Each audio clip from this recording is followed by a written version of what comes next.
Hello guys, welcome back to my video. তো good morning সবাইকে। তো কেমন আছে সবাই? তো চলো আজকের ভিডিওটা শুরু করা যাক। এর আগে আমি একটা ক্লে জুয়েলারি করেছি, এটা আমার সেকেন্ড ক্লে দিয়ে জুয়েলারি মেকিং। তো যারা যারা আমার ফার্স্ট ভিডিওটা দেখোনি তারা অবশ্যই আমার ভিডিওটাকে একবার চেক আউট করে নিও। তো সবার প্রথমে ক্লের হার্ডেনার আর রেজিনটাকে সমান অনুপাতে ভালো করে মিক্সড করে নেব। ভালো করে মিক্সড করাটা খুব জরুরি, একটু সময় নিয়ে মিক্সড করতে হয়। তারপর ছোট্ট ছোট্ট রাউন্ড বল করে নিয়ে সেটা ছোট একটা বেলুনের সাহায্যে একটু চ্যাপ্টা করে নিয়ে আমি ফুলের পাপড়ির আকৃতি দেব। আজকাল মানুষের কাঠগোলাপটা খুব প্রিয় ফুল হয়ে উঠেছে, সেই জন্য আমি ভাবলাম একটা কাঠগোলাপই বানাই তোমাদের জন্য। 5টা পাপড়ি বানিয়ে নেওয়ার পর একটার সাথে আর একটা আমি ভালোভাবে লাগিয়ে কাঠগোলাপের একটা শেপ দিয়ে নেব। তারপর একটু ক্লেকে লম্বা করে বেলে একটা বড় পাতার আকৃতি দিয়ে নেব। তারপর একটা ছোট্ট ক্লে টুল দিয়ে আমি সামান্য একটু স্ট্রাকচার দিয়ে নেব পাতাটার ওপর। তারপর অন্য একটা ক্লে টুল দিয়ে আমি পাতাটার শিরা উপশিরা ভালোভাবে এঁকে নেব। পাতাটা কমপ্লিট হয়ে গেলে আমি আধা ঘন্টা মতন পাতাটাকে একটু শক্ত হওয়ার জন্য সাইড করে রেখে দিলাম। আধা ঘন্টার পর এটার ওপরে ফেভিকল দিয়ে আগে বানিয়ে রাখা কাঠগোলাপটাকে পেস্ট করে দেব। পাতাটা আমি একটুখানি বড় বানিয়েছি যাতে ফুলটার পাশে আর একটা ছোট্ট কুঁড়ি লাগাতে পারি। তারপর ক্লেটাকে আমি হাতের সাহায্যে লম্বা করে দড়ির আকৃতিতে বেলে নেব। সেই দিয়েই একটা ছোট্ট টুকরো আমি কুঁড়ির নিচের অংশটাতে ফেভিকল দিয়ে আটকে নেব। তারপর বানিয়ে রাখা লম্বা দড়ির মতন ক্লেটাকে আমি সম্পূর্ণ পাতাটার চারপাশে ভালোভাবে আটকে দেব।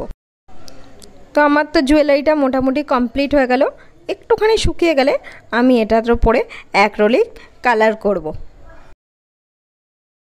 অ্যাক্রিলিক কালারগুলো একটুখানি গাঢ় হয়, সেই জন্য আমি একটু সামান্য মিডিয়াম 1 কালার করার আগে কালারটার সাথে মিশিয়ে নিয়েছি।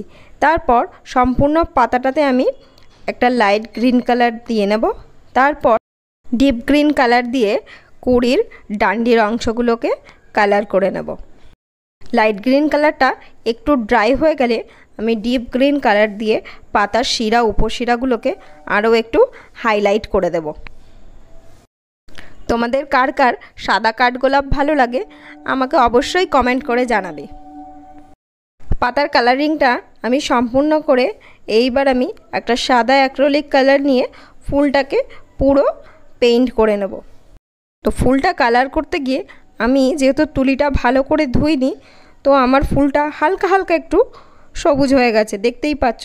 তো তোমরা অবশ্যই তুলিটাকে ভালো করে ধুয়ে তারপর নতুন আর একটা কালার করা শুরু করবে। সেই জন্য আমি সাদা কালার দিয়ে ফুলটাকে ডবল কোট করে নিয়েছি যাতে সবুজ কালারটা আর বোঝা না যায়। বলে রাখা জরুরি, একটা কালারের ওপর যখনই আরেকটা কালার করবে তো প্রথম কালারটাকে ভালো করে শুকাতে দেবে, না তো দুটো কালার পুরোপুরি মিক্সড হয়ে একটা বিচ্ছিরি হয়ে যাবে। তো সেই কারণেই আমি সাদা কালারটাকে করে একটুখানি টাইম দিয়েছি সেটাকে ভালোভাবে শুকানোর জন্য। আমি বাইরের অংশটাকে পুরো গোল্ডেন কালার দিয়ে গোল্ডেন করে নিচ্ছি। ফুলটা সম্পূর্ণ শুকিয়ে গেলে আমি মাঝখানে হলুদ কালার দিয়ে নেব। তো রেডি হয়ে গেল আমার ক্লে দিয়ে বানানো একটা নতুন জুয়েলারি। তোমাদের ভিডিওটা কেমন লেগেছে আমাকে অবশ্যই জানাবে কমেন্ট করে। আমার ভিডিওটা ভালো লাগলে একটা লাইক করতে ভুলো না যেন। আর তোমরা যারা ফেসবুক ইনস্টাগ্রাম থেকে ভিডিও দেখছো তারা আমাকে ফলো করে দিও। আর আমার ইউটিউব চ্যানেলে নতুন হলে আমার সাবস্ক্রাইব করে নোটিফিকেশানটা অল করে দিও, যাতে আমি কোনো ভিডিও পোস্ট করলে সেটা নোটিফিকেশান পৌঁছে যায় সবার আগে তোমার কাছে। আমি আগে থেকে একটা টাসেল বানিয়ে রেখেছিলাম, সেটাই আমি এই জুয়েলারিটার পেছন দিকে আটকে দেব ফেভিকল আর ক্লের সাহায্যে, যেটা একদমই সিকিউর হয়ে যাবে, কোনো দিনও এটা খুলে যাবে না। তোমরা যদি টাসেল মেকিংয়ের ভিডিও দেখতে চাও আমাকে অবশ্যই জানাবে, আমি নিশ্চয়ই তোমাদেরকে টাসেল মেকিং করে দেখাবো। যারা আমার ভিডিওটা শেষ পর্যন্ত দেখছো তাদেরকে থ্যাংক ইউ সো মাচ এইভাবে আমাকে সাপোর্ট করার জন্য। সো এটাই হলো আমার জুয়েলারির ফাইনাল লুক। সবাই ভালো থেকো, সুস্থ থেকো, দেখা হবে নতুন কোনো ভিডিওতে। টাটা।